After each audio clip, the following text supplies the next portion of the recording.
2020 সালে ময়মনসিংহের হালুয়াঘাটের খামারি তোফায়েল আলম লালন পালন শুরু করেন দুটি ষাঁড়। একটির নাম দিয়েছেন লালু মাস্তান ও অন্যটির নাম কালো মানিক। প্রাকৃতিক খাবার, খড়, ভুসি, ঘাস এবং ফলমূল খাইয়ে ষাঁড় দুটি এখন বিক্রির উপযোগী। ষাঁড় দুটির পেছনে প্রতিদিন ব্যয় হচ্ছে প্রায় 2 থেকে 2,500 টাকা। কোরবানি ঘিরে শাহিওয়াল জাতের 34 মণ ওজনের অশান্ত লালু মাস্তানের দাম হাঁকা হচ্ছে 12 লাখ টাকা, আর শান্তশিষ্ট হোলেস্টিয়ান ফ্রিজিয়ান জাতের 32 মণ ওজনের কালো মানিকের মূল্য চাওয়া হচ্ছে 10 লাখ টাকা। এটা আমি দেশীয় খাবার খাওয়াইছি, যেমন ঘাস, ভুট্টা, প্রাকৃতিক খাবারগুলো খাওয়াইছি, খুব যত্ন সহকারে পালছি।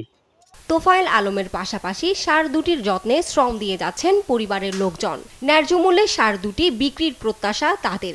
4 বছর ধরে গরুগুলা ফালতাছি, যে আমার ভালো সন্তানের মতন মায়া বইয়া গেছে। এখন কোরবানিতে আসছে, আমার অনেক টাকা খরচ হয়েছে, আবার বিক্রি করতেই হবে। এই বৃহত্তর ময়মনসিংহের মধ্যে আমাদের মনে হয় সবচেয়ে বড় গরু হবে। 2টা গরু অনেকদিন যাবত উনি কষ্টের সাথে লালন পালন করতেছে। আমরা চাই যে কর্তৃপক্ষ এটা একটা রিজনেবল প্রাইস দিয়ে ক্রয় করে নিয়ে যাবে। আকার আকৃতিতে বড় সুদর্শন ষাঁড় দুটিকে দেখতে তোফায়েলের বাড়িতে ভিড় করেছেন আশেপাশের মানুষজন। আজকে যে 30 মণ 34 মণ 2টা গরু হয়েছে, একটা লালু মাস্তান আর একটা কালো মানিক, এটা আমরা খুব আগ্রহ সহকারে এলাকার মানুষ দেখি। আমরা আশা করি যে আলম